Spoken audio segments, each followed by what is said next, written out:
नमस्कार, आप देख रहे हैं सी न्यूज भारत और मैं हूं ऋषभ सक्सेना। गढ़चिरौली के फुलनार क्षेत्र में नक्सलवाद पर नियंत्रण के प्रयासों को नई ताकत मिली है।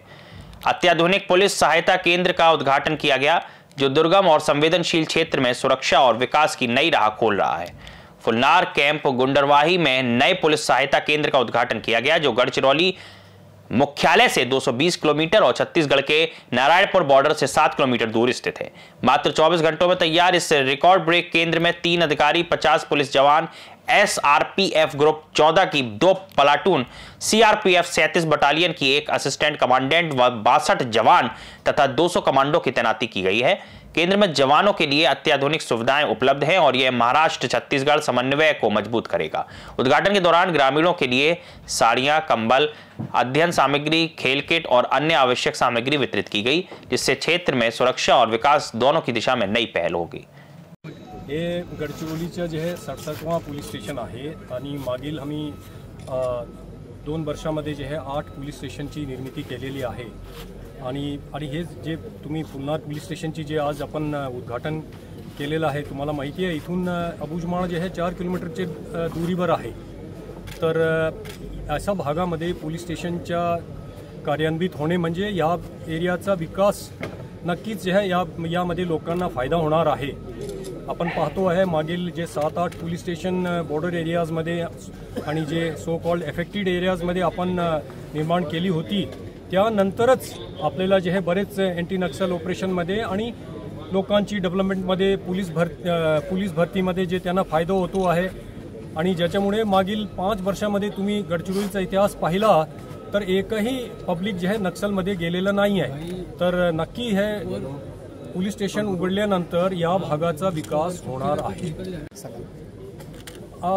याचा नक्की फायदा होणार आहे। म्हणजे तिथून जे शेवटी काय आहे, नक्सलचं काही ज्युरिस्डिक्शन नसते आणि इथून अबुजमाळ एवढं लांब नाही आहे, त्याच्यामुळे आम्हाला तिथून नक्सल इथे येणार नाही आणि आमची आणि छत्तीसगडमध्ये जे समन्वय आहे आणखी चांगला होईल। एकदा बॉर्डरमध्ये आमची पोस्ट निर्माण झाली, बॉर्डरच्या एरियामध्ये लोकांचा विकास झाला आणि इथे डेव्हलपमेंट आली तर नक्षल कंट्रोलमध्ये आम्हाला नक्की फायदा होणार आहे। सर, एकीकडे गडचिरोली जिल्ह्याचा नक्षलवाद संपला असं सांगण्यात येत आहे आणि आता परत छत्तीसगड सीमेवर सीमा सील करण्याचा प्रयत्न होत आहे। नेमका पोलीस स्टेशनचा उपयोग आहे का? डेफिनेटली पोलीस स्टेशनचा उपयोग आहे। आपण पाहतो आहे शेवटी पहा, पोलीस कुठेही पोलीसची तैनाती असेल, जे नक्षलग्रस्त भागामध्ये आहे किंवा कुठे आहे, पोलीसची जे तैनाती असते, पोलीस स्टेशनची जे सुरुवात होतो आहे ते पब्लिक करिताच होतो आहे, सुरक्षा संदर्भात, कायदा सुव्यवस्था संदर्भात, डेव्हलपमेंट संदर्भात। तर ह्या भागामध्ये पोलीस स्टेशन निर्मिती नक्की फायदा गडचिरोलीला तर होणारच आहे, महाराष्ट्र राज्याला तर होणारच आहे। याच्यामुळे छत्तीसगडमध्ये अबुजमाळमध्ये देखील कंट्रोलमध्ये यांचा फायदा होणार आहे।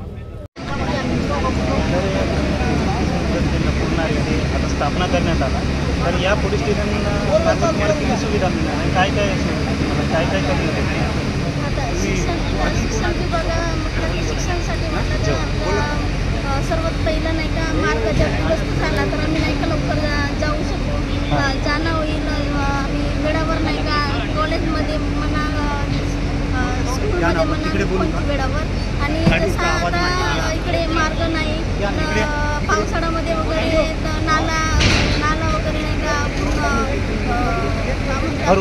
भरून असते, तर ते रोड दुरुस्त होईल तर नाही का आता जे म्हातारे असतात, कोणी आता चालू शकत नाही, त्यांना उचलून न्यावं लागत होता पहिला, तर आता नाला वगैरे सगळं नाही का क्लिअर झाला, रोड क्लिअर झाला तर नाही का आता आमचं शिक्षण करणारे मुलांसाठी पण चांगलं होईल, तसंच नाही का आमच्या एरियातले लोकांसाठी पण चांगलं होईल।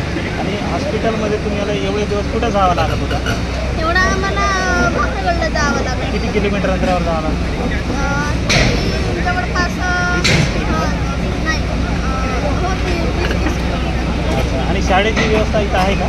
नाही, स्कूलच्या वगैरे व्यवस्था नाही। जिल्हा परिषद वगैरे या गावात वगैरे आहे का? नाही। तर यामध्ये आता फुलनार इथे पोलीस स्टेशनमध्ये नवीन उभारण्यात आला आहे, तर त्याची तुम्हाला सुविधा मिळणार? रस्ते वगैरे होणार? जे काही आता माहिती भरती वगैरे माहिती वगैरे पाहिजे तर आम्हाला मिळून जाईल। पोलीस म्हणा, इतर काही मिळेल त्याच्यासाठी। गढ़चिरौली से सी न्यूज संवाददाता संजय यमसलवार की खास रिपोर्ट। फुलनार पुलिस सहायता केंद्र न केवल सुरक्षा बढ़ाएगा बल्कि सीमा क्षेत्र में विश्वास और विकास की नई दिशा भी स्थापित करेगा। फिलहाल के लिए इस खबर में इतना ही। देश और दुनिया की तमाम खबरों के लिए देखते रहिए सी न्यूज भारत।